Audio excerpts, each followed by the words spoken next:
حاجتين أساسيتين لازم تعملهم عشان أي حاجة أنت بتحلم بيها تتحقق. أول حاجة نية سليمة، صفي النية لربنا واعقد العزم على اللي أنت عايز تحققه. تاني حاجة اكتب كل حاجة بالتفصيل. عايز وظيفة محترمة بمرتب عالي وبدلات عالية، اكتبها. عايزة تسافري وتلفي الدنيا، اكتبيها. عاوز تبقى رائد أعمال وتشتغل مع ناس مبدعة زيك، اكتبه. كل ما وضحت التفاصيل كل ما مخك بدأ يشتغل بطريقة مختلفة. فجأة هتحس بالحلم ممكن يبقى واقع، وده السر. لو حسيت بالحلم جواك، لو جالك اليقين إنه هيتحقق، عقلك هيشوف حرفياً عينة منك أنت في المستقبل وهيعيشوا في الحاضر. وهنا بتحصل المعجزة، لأن خلاص دخلت في الموجة الصح وبقيت جاهز تستقبل النجاح. عايز تبقى غني ومعاك فلوس، يبقى لازم ما تضعفش قدام الفلوس.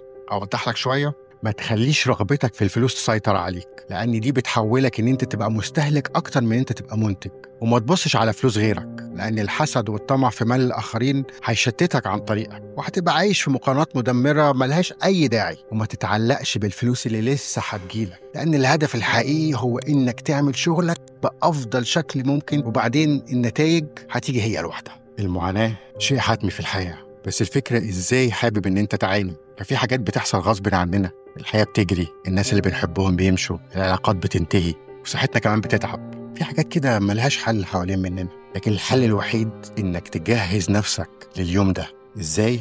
إنك تعود نفسك على المعاناة قبل ما تفرض عليك، إنك تضغط على نفسك وتبني قوة جوه منك تخليك مستعد لأي ضربة جاية. تحدى نفسك كل يوم، اختار الطريق الصعب عشان لما يجي الخيار الصعب تبقى جاهز. واجه خوفك عشان ما يتحكمش فيك لما يحصل. كل مرة تتحدى نفسك بتبقى كأنك بتبني درع جديد بيحميك من الضربات الخارجة عن الإرادة. الحياة مش سهلة، بس الفرصة دايما موجودة، حتى لو انت مش شايفها قدامك دلوقتي. لازم تصبر، مش كل حاجة بتيجي بسرعة، لكن كل حاجة بتيجي لما بتكمل للنهاية. وخد وقتك، حدد أهدافك واشتغل عليها، وكل يوم حقق نجاح صغير.